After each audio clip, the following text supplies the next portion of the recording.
Doctor Ashraful Islam সজীব।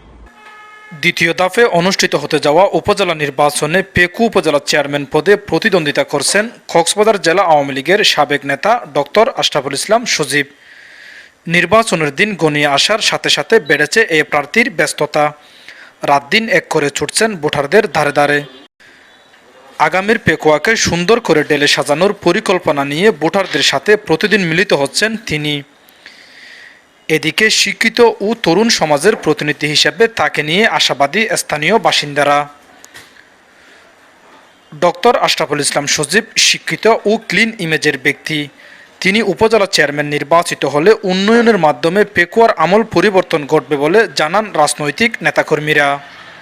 আমি আসলে চাচ্ছি পেকুয়াতে এই 2-3 টার্ম যে উপজেলা চেয়ারম্যান ছিল এবং এখানে আমরা সবাইকে চিনি। শিক্ষাগত যোগ্যতা, আপনার সামাজিক যোগাযোগ সব দিক দিয়ে সজীব ভাই আমার উপর সব থেকে যোগ্য এবং সৎ ব্যক্তি। আমার আশা উনি এই দেশকে সুন্দর করে সাজাতে পারবে। এখানে যা আজকে লুটপাট হচ্ছে, বিভিন্ন রকম মানুষদের হয়রানি হচ্ছে, এই হয়রানিতে মানুষদের বাসার জন্য আমি মনে করি এই সঠিক চেয়ারটা বসার জন্য একজন সঠিক লোক দরকার, যার কারণে আমরা ওনাকে সমর্থন করতেছি। আশরাফুল ইসলাম সজীব অন্যান্য প্রার্থীদের মধ্যে অনেক ঊর্ধ্বে, ওনার উপর লেভেল অনেক খাত আছে।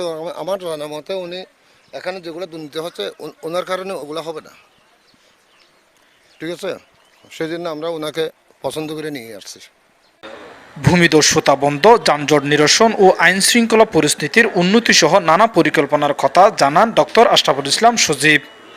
আমার নির্বাচনী ইশতেহার অনেকগুলি পয়েন্ট আছে, তার মধ্যে 4-5টি পয়েন্টকে আমি খুব বেশি প্রায়োরিটি দিয়েছি।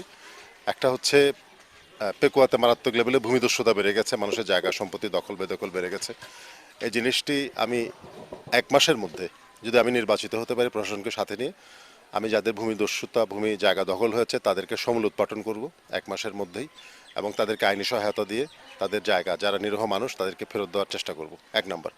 2 নম্বর হলো এখানে আরও কয়েকটা সামাজিক সমস্যা আছে, বিশেষ করে এখানে একটা যানজটের বিষয় আছে পেকুয়া শহরে, মানুষজন যানজটে নাকাল।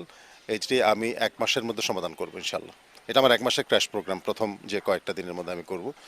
আরেকটা হচ্ছে মিথ্যা মামলায় পেকুয়ার মানুষ জর্জরিত, প্রচুর মিথ্যা মামলা হয়, এবং এটার জন্য আমাদেরকে মানুষকে সচেতন করতে হবে এবং প্রশাসনকে সাথে নিয়ে এই মিথ্যা মামলা যেন আমরা রোধ করতে পারি, যেন মিথ্যা মামলা না হয় এ ব্যাপারে মানুষকে আমরা সচেতন করব, এবং মিথ্যা মামলার সঙ্গে যারা জড়িত তাদেরকে আমরা চিহ্নিত করে সামাজিকভাবে তাদেরকে প্রতিহত করব। আর পেকুয়ার কর্মসংস্থান করতে হবে। তরুণরা এখন কর্মসংস্থান ব্যবসা এগুলো থেকে অনেক তারা চাইলেও একটা সঠিক গাইডলাইন পাচ্ছে না।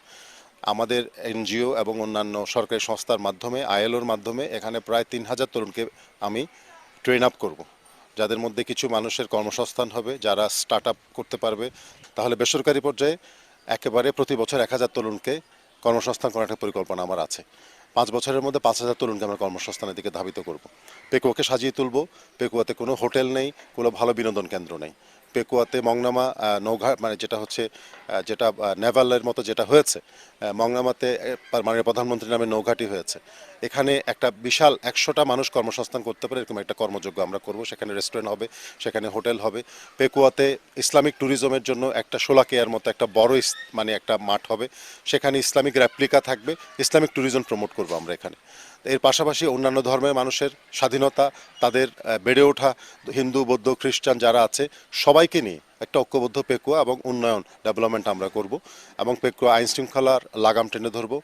গরুচোর, ডাকাত, সন্ত্রাসী যারা আছে তাদের বিরুদ্ধে জিরো টলারেন্স থাকবে।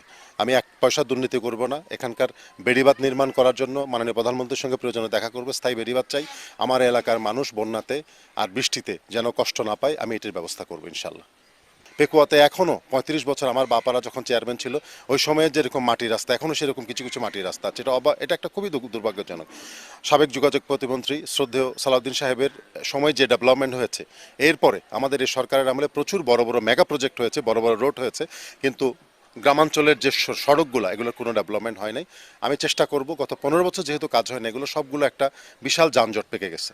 এই জিনিসগুলো আমরা থেকে আমি মাননীয় স্থানীয় সরকার মন্ত্রীর সঙ্গে ইতিমধ্যে কথাও বলেছি, যদি আল্লাহ আমাকে কামিয়াব করায় আমি 3 মাসের মধ্যে ওনাকে পেকো আনবো এবং প্রত্যেকটা সড়কের ব্যাপারে ওনার কাছে দাবি জানাবো উনি যেন আমাদেরকে একটা বিশেষ বরাদ্দ দেয়।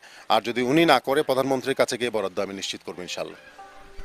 ৪৬টি ভোট কেন্দ্রে মোট ১,৩৫,৩০০ জন ভোটার নিজেদের ভোটাধিকার প্রয়োগ করবেন। হারুন বিল্লাহ, পেকুয়া, কক্সবাজার।